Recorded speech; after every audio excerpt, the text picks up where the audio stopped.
What is abuse? When teens think about abuse, they automatically think about husband beating wife, right? Abuse comes in many shapes and forms. Abuse can be physical, sexual, emotional, verbal, or a combination of any or all of these.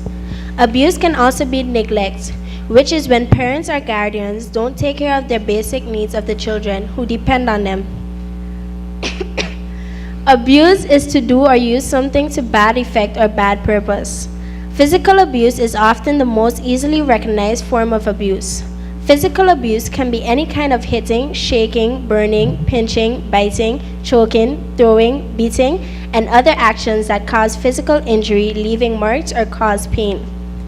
Sexual abuse is any type of sexual contact between an adult and anyone younger than 18, between a significantly older child and younger child, or if one person overpowers another, regardless of age. If a family member sexually abuses another family member, this is called incest. Emotional abuse can be the most difficult to identify because there are usually no outward signs of abuse. Emotional abuse happens when yelling and anger go too far or when parents constantly criticize, threaten, or dismiss kids or teens until their self-esteem and feelings of self-worth are damaged. Emotional abuse can hurt and cause damage just as physical abuse does. Neglect is difficult to identify and define.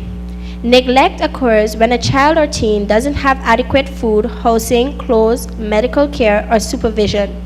Emotional neglect happens when a parent doesn't provide enough emotional support or deliberately and constantly pays very little or no attention to a child.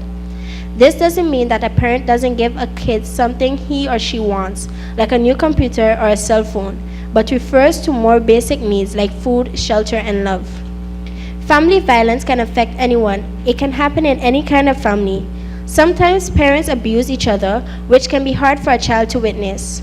Some parents abuse their kids by using physical or verbal cruelty as a way of discipline. Abuse doesn't just happen in families, of course. Bullying is a form of abusive behavior. Bullying someone through intimidation, threats, or humiliation can be just as abusive as beating someone up. People who bully others may have been abused themselves. This is also true of people who abuse someone they are dating, but being abused is no excuse for abusing someone else.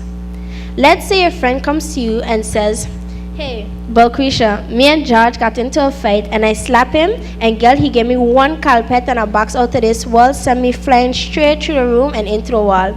But don't tell nobody now, cause it's only the third time he do it, and this time I hit him first. So it's like technically he only do it 1.5 times, cause the second time the place where he hit me didn't swell. So it's like only once he hit me, and he said he never going to do it again."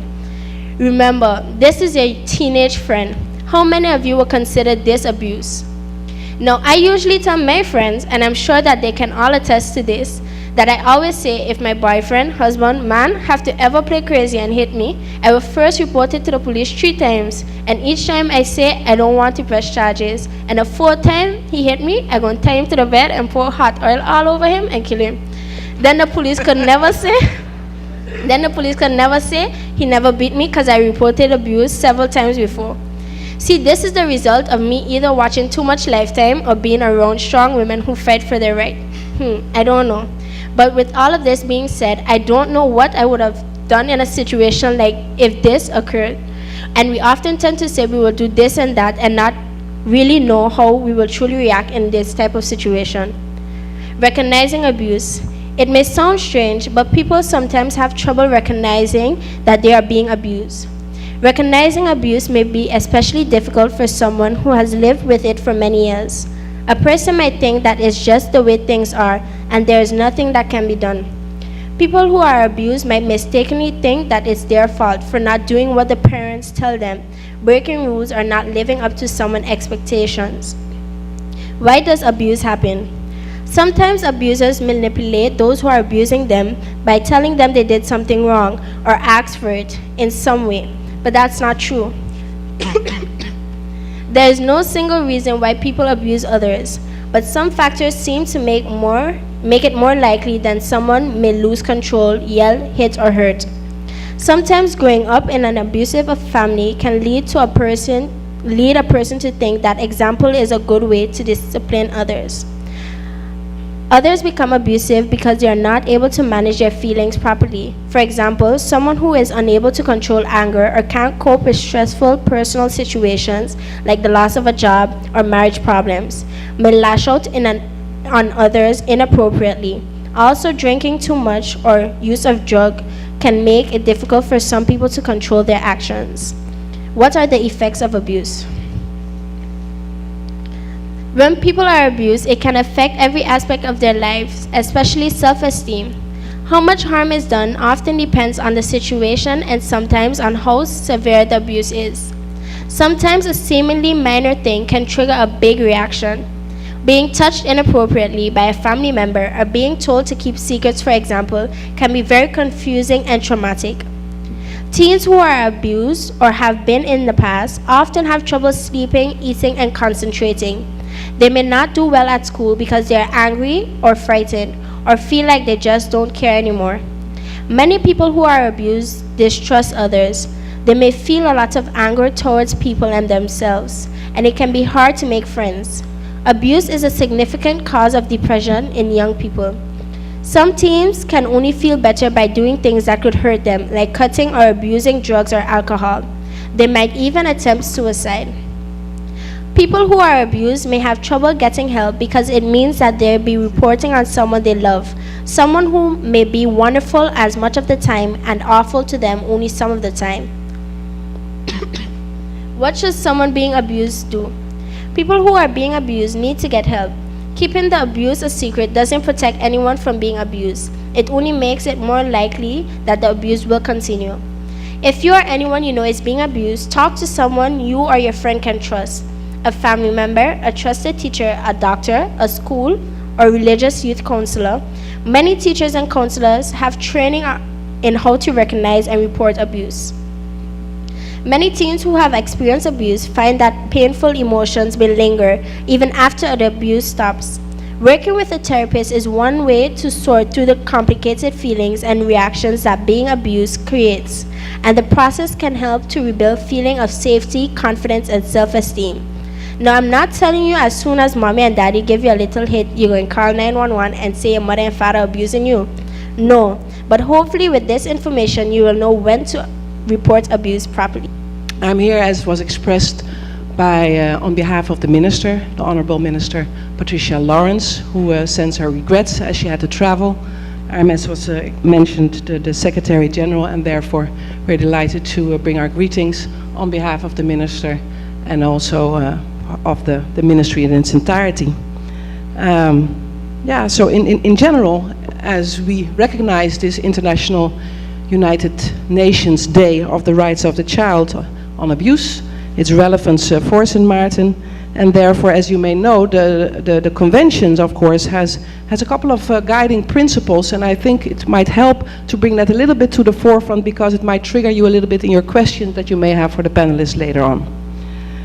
Because by guiding principles of the conventions are, of course, the element of non-discrimination, to adhere to the best interest of the child, the right to life, survival and development, and the right, as I mentioned earlier, to participate.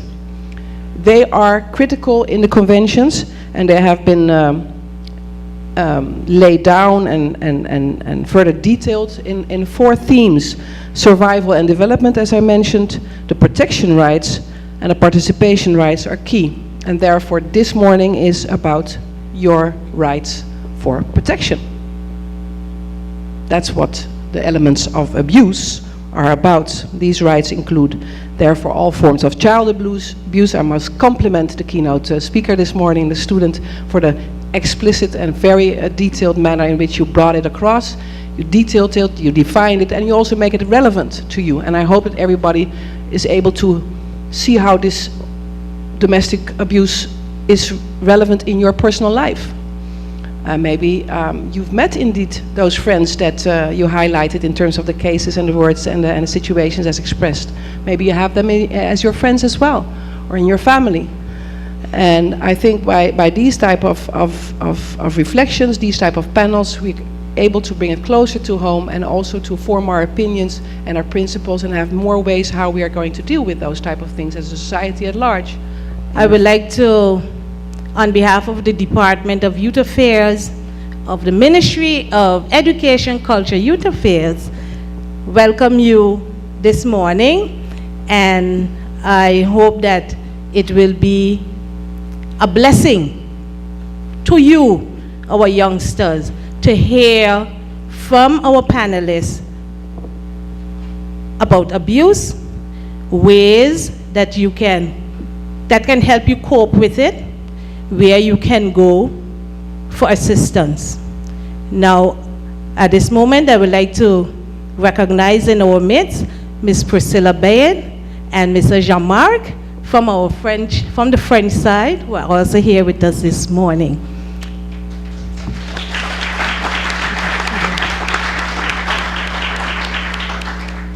At the Department of Youth Affairs, we have been working with several organizations over the years to bring awareness to the public on the rights of the child, and this year it is My Right to Protection, My Freedom from Abuse.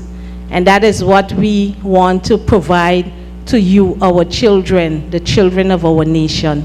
And so I would like for you to give a round of applause to our colleague, Faye Arnell. She worked tirelessly with our organizations to pull off the different activities. And this is the last activity for these 2 weeks of programs to bring awareness. You will be hearing more because we have a youth desk that is being established, and you will hear more about that as the weeks go along and in the months to come. And I would admonish you to make use of the youth desk when it comes about, because it is for you, by you. Okay? So again, welcome, and I wish you a very pleasant and fruitful day.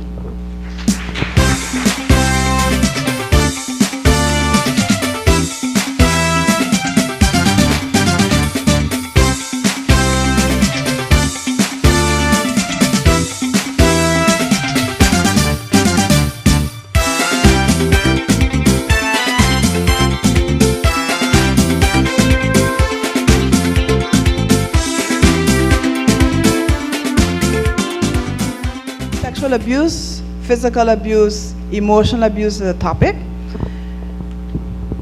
As a psychologist, we see a lot of consequences of abuse, different types of abuse, and so I want to highlight a couple of the symptoms that we would see in practice and help you understand what that is when a person is feeling that. One of the things that is very common that we are noticing now that comes from abuse is self-mutilation. We know what that is, right? Cutting your wrist, burning yourself, sticking yourself with needles because of pain. So a person generally who have experienced severe pain, be it emotional pain, from physical abuse, from sexual abuse, from emotional abuse, feel this pain so severe inside that they have difficulty expressing it, and so the only time that they are able to deal with that is to self-mutilate. And we see more and more of our young people who are engaging in this type of behavior. And this is a very serious behavior. And so when you find yourself experiencing or having a need to hurt yourself or self-mutilate, I really encourage you to, or anybody else who have this experience to find help, because it can lead to other type of serious psychological problems. Also, one of the other severe consequences of different types of abuse is anxiety problems. Difficulty breathing, feeling nervous all the time, can't concentrate, can't focus, difficulty sleeping, and anxiety where it goes to the point where they can have panic, just feeling afraid for no real reason. This also is a result of physical abuse, emotional abuse, and physical abuse. One of the things that is also very common is where a child may become very angry. And we've seen this more and more where a lot of our students are suffering a lot from anger problems, difficulty managing their anger. And that is also one of the severe consequences from the various types of abuse as well.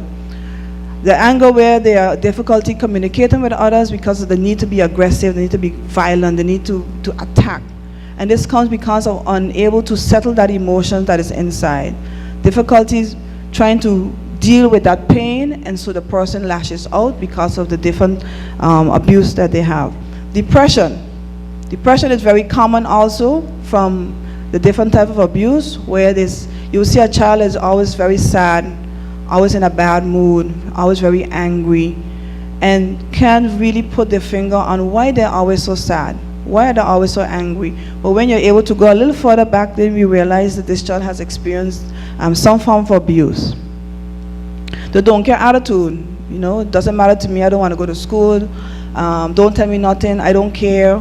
It's also a feeling of an attitude that comes out of the ongoing type of abuse, where the child is tend to give up. Run away from home is also something that's very common that we would see and hear about as well. Problems with drugs and alcohol, also a consequence from abuse, because of the pain, and trying to cover the pain, there's an escape and wanting to just drink the alcohol. We know that alcohol consumption among our youth is very high now, along with the use of the marijuana and the Fantu. It has taken over as a remedy to deal with pain in our youth these days.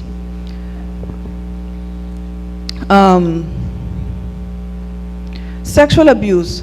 Sexual abuse is also very, very common, in the sense that more of our young people are beginning to express and talk about being sexually abused. And this is one of the most severe type of abuse, in the sense that it really hurts, destroys the spirit of the child who have experienced sexual abuse. It's a serious invasion of a person's privacy, and sexual abuse is connected to the essence of your being, your soul. And so when that is tampered with, who you are, who you could be, is affected if it's not treated. Sexual abuse can leave a person so scarred for the rest of their life that they're unable to focus, to achieve academically, to lash out at other people, to be able to have a normal kind of relationship. It affects that ability as well. It destroys your self-esteem, your sense of self, who you are.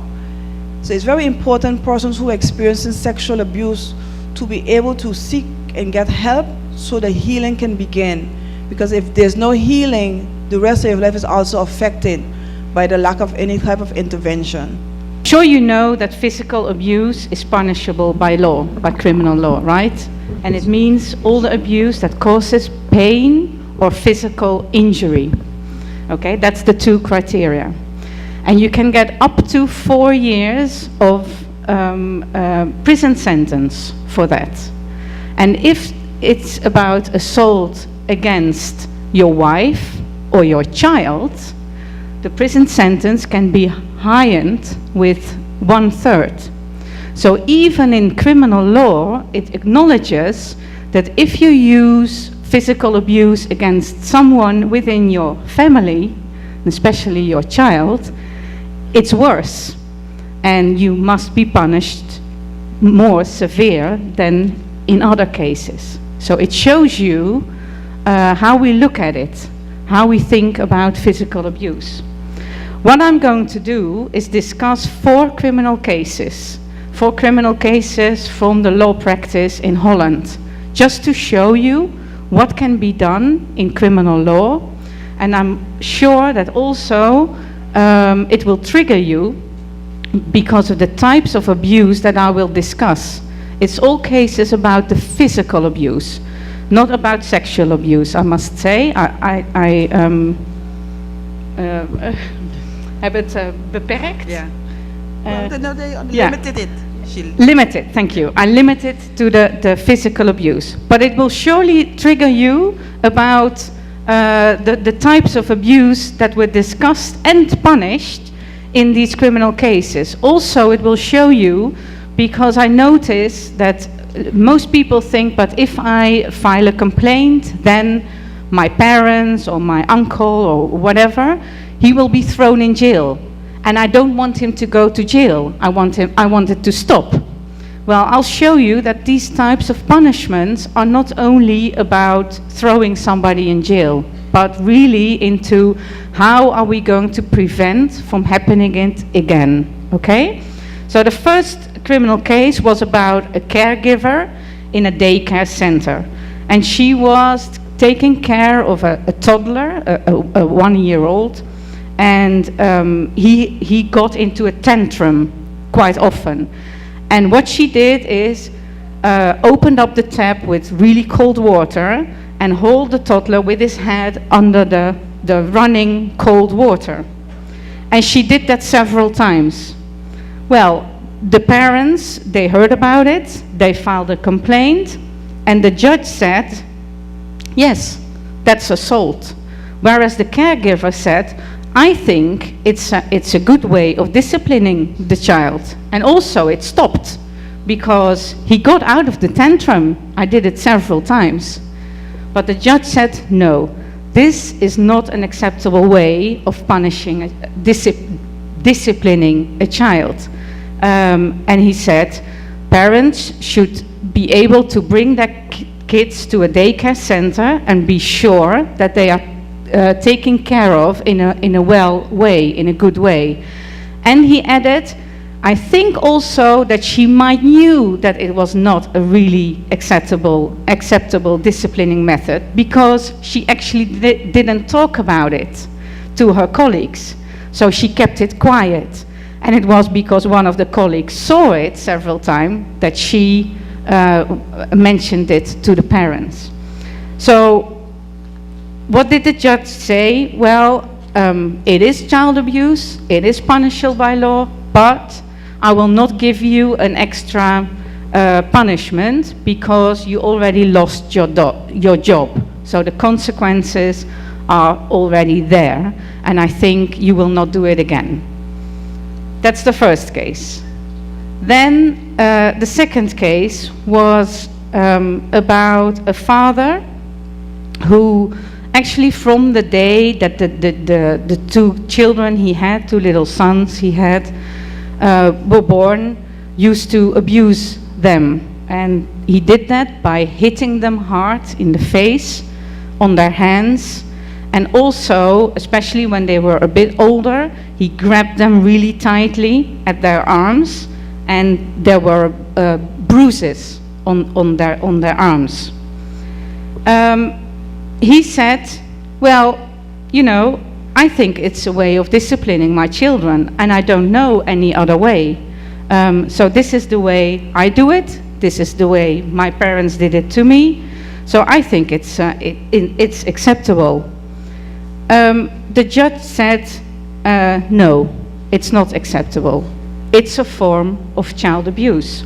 And he also acknowledged that child abuse is one of the most severe forms of abuse. And he said, actually, exactly what Ms. Arndal said, it touches the physical and integrity of children.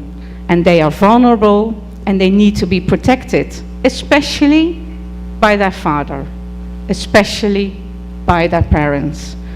And he also said, the judge, in its verdict, he also said, lots of times children who are being abused will grow up becoming parents who will also abuse their children. So that's why the judge said it needs to be punished. And in this punishment, he also looked at the criminal record of the father, and he saw that in the past he also used to abuse his wife, and that this father also used alcohol a lot. But in his favor, the judge said, I acknowledge that you already sought help on a voluntarily basis, vrijwillige basis, because he already went to this institution so he could get rid of this alcohol abuse.